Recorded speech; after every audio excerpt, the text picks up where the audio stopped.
Welcome back to DPR.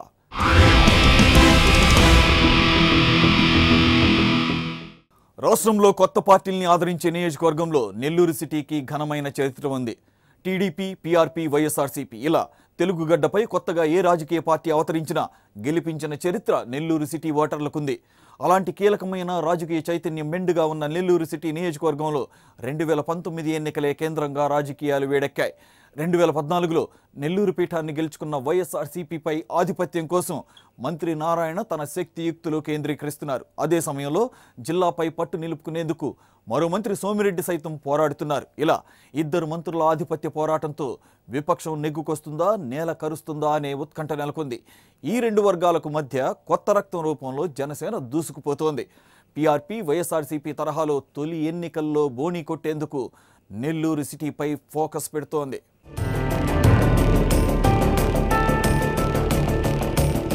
Nellore జిల్లాలోని మొత్తం 10 శాసనసభ నియోజకవర్గాల్లో అత్యంత ఆసక్తి రేపుతున్న నియోజకవర్గం నెల్లూరు సిటీ. 2009లో ఏర్పాటైన నియోజకవర్గంలో మొత్తం ఓటర్ల సంఖ్య 2,30,000. తొలి నుంచి ఇక్కడ కాంగ్రెస్ పార్టీదే హవా. 2009లో పీఆర్పీ, 2014లో వైఎస్ఆర్సీపీ ఆ స్థానాన్ని ఆక్రమించాయి. 2019 నాటికి మున్సిపల్ శాఖ మంత్రి నారాయణ, వైసీపీ నుంచి సిట్టింగ్ ఎమ్మెల్యే అనిల్ కుమార్ యాదవ్ల బలాబలాలకు సిటీ నియోజకవర్గం కేంద్రంగా మారింది. చాప కింద నీరులా విస్తరిస్తున్న జనసేన రాజకీయాలతో ఈ నియోజకవర్గంలో ఏం జరుగుతుందో అనే ఉత్కంఠ నెలకొంది. 2014 ఎన్నికల తరువాత తెరపైకి నారాయణ విద్యా సంస్థల అధినేత నారాయణ వచ్చారు. ఒక్కసారిగా రాష్ట్ర పురపాలక శాఖ మంత్రిగా ఆయనకు పదవి రావడంతో జిల్లా రాజకీయాల్లో క్రియాశీలక పాత్ర పోషించారు.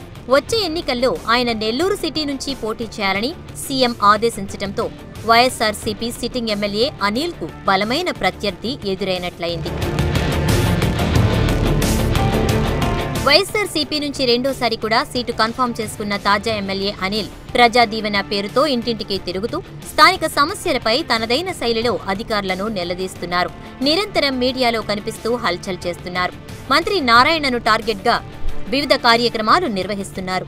తన వర్గాన్ని బలపరుచుకునే దిశగా అడుగులు వేస్తున్నప్పటికీ వ్యతిరేక పవనాలు మాత్రం ఎక్కువగా వీస్తున్నాయి.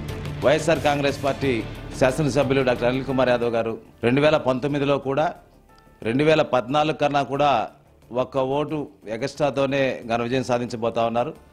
రాష్ట్రంలో జగన్మోహన్ రెడ్డి గారు యువ నాయకులుగా, నెల్లూరు నగరంలో అనిల్ కుమార్ యాదవ్ గారు యువ నాయకులుగా ఆయన రాష్ట్రానికి, ఈయన నగరానికి మరి ఎన్నో విధంగా ఇప్పుడు జగన్మోహన్ రెడ్డి గారు నవరత్నాలు ప్రకటించిన సందర్భాలు కానివ్వండి, అలాగే ప్రజా సంకల్ప యాత్రలో ఇడుపులపాయ నుంచి ఇచ్చాపురం దాకా నా భూతో నా భవిష్యత్ అన్నట్టుగా మరి ఏ ఒక్క ఈ రాష్ట్రమే కాదు, ఈ దేశమే కాదు, ఈ ప్రపంచంలోనే అంత పెద్ద నడిచి ప్రజల సమస్యలు తెలుసుకుంటూ వెళ్ళినటువంటి నాయకుడు ఎవరైనా ఉన్నారు అంటేనే అది ఒక జగన్మోహన్ రెడ్డి గారు అనే సందర్భంగా నేను తెలియజేస్తా ఉన్నాను.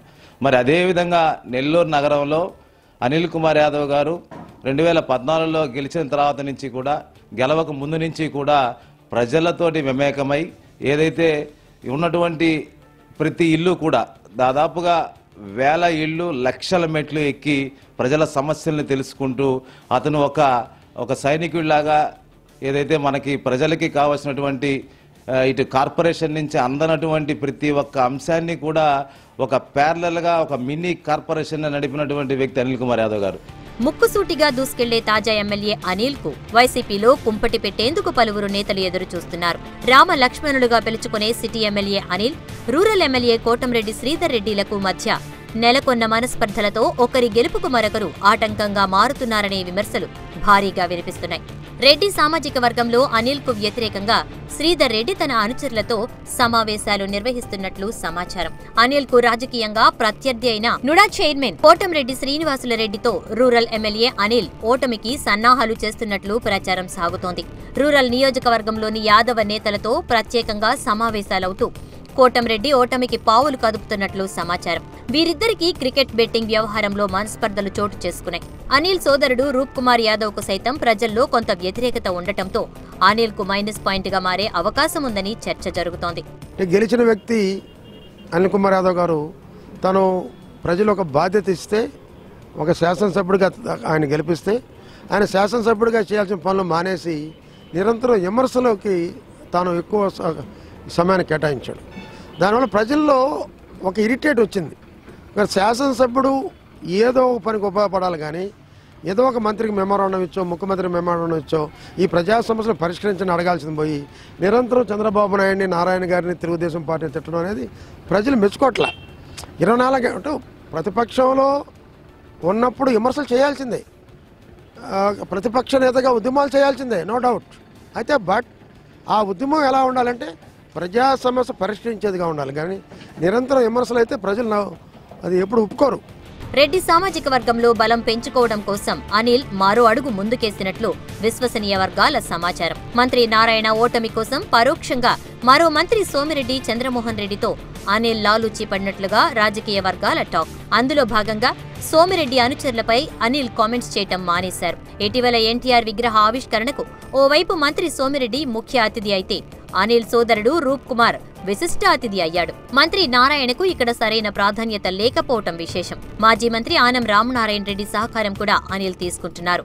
ఆనం సోదరుల ఇలాకాగా పిలుచుకునే నెల్లూరులో వారి ప్రాబల్యంతో మరిన్ని ఓట్లను తన ఖాతాలో వేసుకోవాలని అనిల్ భావిస్తున్నట్లు తెలుస్తోంది. టీడీపీ విషయానికి వస్తే నెల్లూరు సిటీలో వర్గపోరు తారాస్థాయికి చేరింది. దీన్ని ఎదుర్కొనే దిశగా మంత్రి నారాయణ అడుగులు వేస్తున్నారు. అభివృద్ధి మంత్రాన్ని ప్రజలకు చూపుతూ తన పర్యటనలను 80% సిటీ నియోజకవర్గంలోనే కొనసాగిస్తున్నారు. గత ఎన్నికల్లో వైసీపీ నుండి మేయర్గా గెలిచిన అజీజ్ అభివృద్ధి పేరుతో తన అనుచర కార్పొరేటర్లతో కలిసి టీడీపీ గూటికి చేరిపోయారు. 3.5 ఏళ్ల పాటు వీరి అన్యోన్యత చూడచక్కగా ఉండేది. అయితే 1.5 సంవత్సరంగా పరిస్థితులు మారిపోయాయి. ప్రత్యక్ష ఎన్నికల్లో సిటీ నుంచి పోటీ చేయాలని మంత్రి నారాయణకు ఆదేశాలు రావడంతో సీన్ రివర్స్ అయింది. నెల్లూరు సిటీలో పోటీ చేసేందుకు టీడీపీలో ఆశావాహుల జాబితా పెద్దగానే ఉంది. మంత్రి నారాయణ కాకుంటే మాజీ MLA Mungamuru Sridhar Reddy, NUDA chairman Kotamreddy Srinivasulu Reddy, Tallapaka Anuradha, Ramesh రెడ్డిలతో పాటు మేయర్ అజీజ్ కూడా ఆసక్తి కనపరుస్తూ వచ్చారు. ఈ నేపథ్యంలో నారాయణ నగరంలో జరిగే అభివృద్ధి పనులను తన ఖాతాలో వేసుకుంటూ మేయర్ను పక్కన పెడుతూ వచ్చారు. దీంతో మంత్రి వర్సెస్ మేయర్గా వ్యవహారం మారిపోయింది. పంచాయతీ అమరావతికి చేరడంతో అజీజ్ను రూరల్ నుంచి పోటీ చేయాలని సూచించారు సీఎం. అక్కడి నుంచి వచ్చేసిన అజీజ్ తన బలం సిటీలో ఉంటే రూరల్ నుంచి పోటీ చేయడం ఎంతవరకు సమంజసమని అలకపూనారు. తాజాగా ప్రోటోకాల్ వివాదాలు తెరపైకి వస్తున్నాయి. నగరంలో జరిగే అభివృద్ధి కార్యక్రమాల్లో మేయర్ పేరు సరిగ్గా వేయకపోవటం, ప్రాధాన్యత ఇవ్వకపోవడాన్ని ఆయన జీర్ణించుకోలేకపోతున్నారు. తన అనుచరుల ద్వారా బహిరంగంగానే మీడియాతో మాట్లాడిస్తున్నారు. ఈ నేపథ్యంలో అధిష్టానం ఎదుట మరో డిమాండ్ పెట్టారు అజీజ్. తనకు ఎమ్మెల్సీ పదవి కేటాయిస్తే మంత్రి నారాయణకు సహకరిస్తానని కండిషన్ పెట్టారు. దీనిపై అధిష్టానంతో పాటు మంత్రి నారాయణ, జిల్లా అధ్యక్షులు బీదా రవిచంద్రలు ఆలోచనలో పడ్డారు. ఒకవేళ అజీజ్కు ఎమ్మెల్సీ పదవి ఇస్తే సిటీలో టీడీపీ తన బలాన్ని పెంచుకునే అవకాశం ఉంటుందని వీరి ధీమా. మంత్రి నారాయణ గారు నెల్లూరుని ఒక సుందర నగరంగా తీర్చిదిద్దుతున్నాడు. మరి హైదరాబాద్, విశాఖపట్నం నగరాలు పోటీ పడే రీతిలో ఈరోజు 5,000 కోట్లతో నెల్లూరు అభివృద్ధి చరిత్రలో లేదు. అంటే స్వాతంత్రం వచ్చిన తర్వాత తీసుకుంటే ఇప్పటి వరకు కూడా నెల్లూరు నగరానికి కలిపి నిధులు రాలేదు. దాదాపు 72 సంవత్సరాల చరిత్రలో దాదాపు ఇప్పుడు దాకా అంత నిధులు రాలేదు. ఎంతోమంది మంత్రులు అయ్యారు, నెల్లూరులో ముఖ్యమంత్రులు అయ్యారు, కానీ అన్ని నిధులు తేలేదు. ఈరోజు under ground drainage, pipe line, అదే రకంగా ఎస్సీ ప్లాన్ వర్కులు, అదే రకంగా ఈ నిరుపేదలకు ఇళ్ళు, అదే రకంగా ఎత్తుకుంటే 2,000 పెన్షను, అదేవిధంగా మహిళల పసుపు కుంభం, 1, 2 చెప్పేదానికి టైం లేదు. ఇదిలా ఉంటే మంత్రికి వ్యతిరేక సెగలు తగిలేలా సొంత పార్టీలో కొంతమంది నేతలు ప్రయత్నాలు మొదలుపెట్టారు.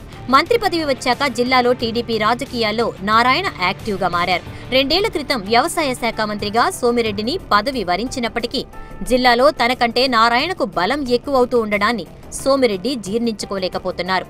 దీంతో వచ్చే ఎన్నికల్లో ఎలాగైనా నారాయణను ఓడించాలనే ఆలోచనలో సోమిరెడ్డి చాప కింద నీరులా పనిచేస్తున్నారు. అనిల్తో రహస్యమంతనాలు జరుపుతున్నారు. అనిల్కు ప్రభుత్వంలో కావలసిన పనులను సోమిరెడ్డి ప్రత్యక్షంగా చేయించి పెడుతున్నారనే టాక్ ఉంది. ఆఖరుకు కార్పొరేషన్లో సైతం సోమిరెడ్డి వర్గానికి చెందిన కార్పొరేటర్లు వైసీపీ కార్పొరేటర్లతో చెట్టాపట్టాలేసుకుని తిరిగేస్తున్నారు. ఈ విషయంలో మంత్రి నారాయణ గుర్రుగా ఉన్నట్లు సమాచారం. నెల్లూరు నగర నియోజకవర్గంలో ఉన్నటువంటి ప్రజానికాన్ని తాకట్టు పెట్టి కుదవపెట్టి ఏదైతే మంత్రి నారాయణ గారు హడ్కో నుంచి 1,150 కోట్ల రూపాయల అప్పు తీసుకుని వచ్చి ఈరోజు అప్పుల భారంలో నెల్లూరు ప్రజల్ని తీసుకుని వచ్చారు. ముఖ్యంగా ఏదైతే ఈ 1150 కోట్ల రూపాయలు పెట్టి ఈ అభివృద్ధి కార్యక్రమాలు చేస్తున్నారో దాదాపుగా 1000 కోట్ల రూపాయల విలువ చేసేటటువంటి రోడ్లని పగలగొట్టేశారు. రోడ్ల మీద రోడ్లు వేస్తూ ఉన్నారు. దానికి అడిషనల్గా 450 కోట్ల రూపాయల కాంట్రాక్ట్ తెచ్చుకున్నారు. ఈరోజు పరిస్థితి ఏ విధంగా ఉంది అంటే ఈరోజు నెల్లూరులో ఇటు తెలుగుదేశం పార్టీ కార్పొరేటర్లు కావచ్చు, అదేవిధంగా వైఎస్ఆర్సీపీ నాయకులు కావచ్చు, మొలాకత్త వేసి ఈరోజు ఎవరి పార్టీకులు కాంట్రాక్టులు చేసుకుంటున్నారు.